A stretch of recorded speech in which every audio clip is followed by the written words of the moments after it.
इसी बीच एक और बड़ी जानकारी से आपको रूबरू कराते इस वक्त की बड़ी खबर, अहम जानकारी आपको बता रहे हैं। एग्जाम निरस्त होने के बाद सीएम अशोक गहलोत ने ट्वीट किया है बड़ी जानकारी। आरपीएससी की परीक्षा को एहतियातन निरस्त किया गया और सामान्य ज्ञान की परीक्षा को एहतियातन निरस्त किया गया है। बड़ी जानकारी आपको बता दें, जिससे किसी भी मेहनतकश युवा के साथ अन्याय ना हो, बाकी परीक्षाएं यथावत जारी रहेंगी। बड़ी जानकारी आपको बता रहे इस वक्त की आरपीएससी पेपर लीक मामले में सीएम अशोक गहलोत का ट्वीट सामने आया है। सीएम ने लिखा, सरकार किसी भी युवा के साथ अन्याय नहीं होने देगी और दोषियों को सख्त से सख्त सजा दी जाएगी। तो भर्ती परीक्षाओं में पारदर्शिता के लिए सख्त कानून बनाया गया। हमारी सरकार ने सख्त कानून बनाया है। तो दुर्भाग्य से देश भर में पेपर लीक गैंग पनप रहे हैं। इस वक्त की बड़ी जानकारी आपको बता दें, इस वक्त की बड़ी खबर, अहम जानकारी से आपको रूबरू करा रहे हैं, जहां पर सीएम ने आगे कहा कि राजस्थान में सख्त कार्रवाई की गई है और बेईमानों को जेल में बंद भी किया गया है। तो भर्ती परीक्षाओं में पारदर्शिता के लिए सख्त कानून बनाया गया। इस वक्त की बड़ी जानकारी आपको बता दें, उन्होंने कहा कि मैं परीक्षार्थियों को होने वाली परेशानी महसूस कर सकता हूं और अनुचित तरीके से चयन नहीं होने दिया जाएगा।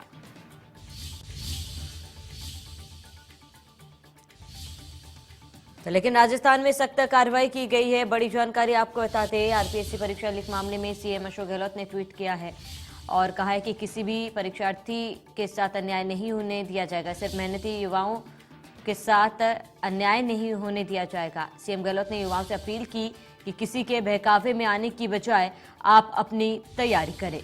मैं परीक्षार्थियों को होने वाली परेशानी महसूस कर सकता हूं और अनुचित तरीके से चयन नहीं होने दिया जाएगा। तो बड़ी खबर, अहम जानकारी आपको बता दें, सिर्फ मेहनती युवाओं को ही उनका हक मिलेगा। सीएम गहलोत ने युवाओं से अपील की है। तो किसी के बहकावे में आने की बजाय आप अपनी तैयारी करें। इस वक्त की बड़ी जानकारी आपको बता दें, मैं परीक्षार्थियों को होने वाली परेशानी महसूस कर सकता हूं। इस वक्त की बड़ी खबर, अहम जानकारी, सिर्फ मेहनती युवाओं को ही उनका हक मिलेगा। तो सीएम गहलोत ने युवाओं से अपील की है। इस वक्त की बड़ी जानकारी। ज्यादा जानकारी के लिए संवाददाता दिनेश डांगे हमारे साथ जुड़ चुके हैं। दिनेश, क्या कुछ पूरी जानकारी, क्योंकि सीएम अशोक गहलोत का भी ट्वीट आया है और ट्वीट में उन्होंने साफ कहा है कि किसी भी तरीके का अन्याय जो है वो नहीं होने दिया जाएगा। जी देखिए, आज सुबह 9 से 11 बजे होने वाला शिक्षक भर्ती का जो जीके का एग्जाम था वो निरस्त हो गया है, क्योंकि पेपर लीक हो गया था। तो सीएम अशोक गहलोत ने ट्वीट किया है कि पेपर हमें लीक होने के बाद उसको निरस्त करना पड़ा, क्योंकि मेहनत करने वाले जो अभ्यर्थी है, युवा है, उनके साथ किसी तरह का अन्याय नहीं हो, इसलिए। और बाकी एग्जाम यथावत जारी रहेगी, ये भी उन्होंने सूचना दी है, क्योंकि कई तरह का कंफ्यूजन यहाँ पर पैदा हो चुका था। तो सरकार पूरी तरह से युवाओं के साथ है, मेहनत करना वालों के साथ है और दोषियों को सख्त से सख्त सजा भी दी जाएगी।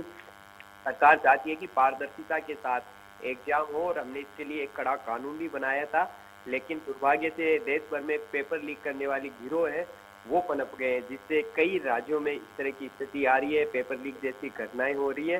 पर राजस्थान सरकार बेईमानों को जेल में बंद करेगी, ये मैं वादा करता हूं। साथ ही उन्होंने कहा कि परीक्षार्थियों को होने वाली जो समस्या है पेपर लीक होने से हुई है, उसको मैं महसूस भी करता हूं, लेकिन गलत तरीके से परीक्षा पास करने वालों के मंसूबे राजस्थान में कामयाब नहीं होंगे, उनका बिल्कुल भी चयन नहीं होगा और सिर्फ मेहनती और अच्छी तैयारी करने वाले युवाओं को ही उनका हक मिलेगा। साथ ही उन्होंने परीक्षार्थियों से अपील की कि किसी तरह के बहकावे में नहीं आए और आप अपनी तैयारी जारी रखें और जल्द ही निरस्त एग्जाम को वापस करवाया जाएगा। बिल्कुल दिनेश, क्योंकि अपने ट्वीट में सीएम ने बहकावे का भी जिक्र किया है और अपील की है कि किसी भी बहकावे में विद्यार्थी जो है, अभ्यर्थी जो है वो ना आए। ऐसे में इस बयान को कैसे देखा जाए, क्या तर्क निकाला जाए?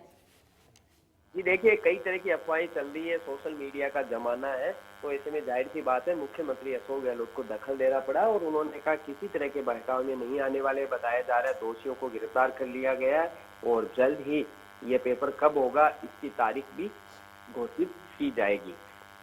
ठीक है दिनेश, तमाम जानकारी के लिए आपका बहुत बहुत शुक्रिया।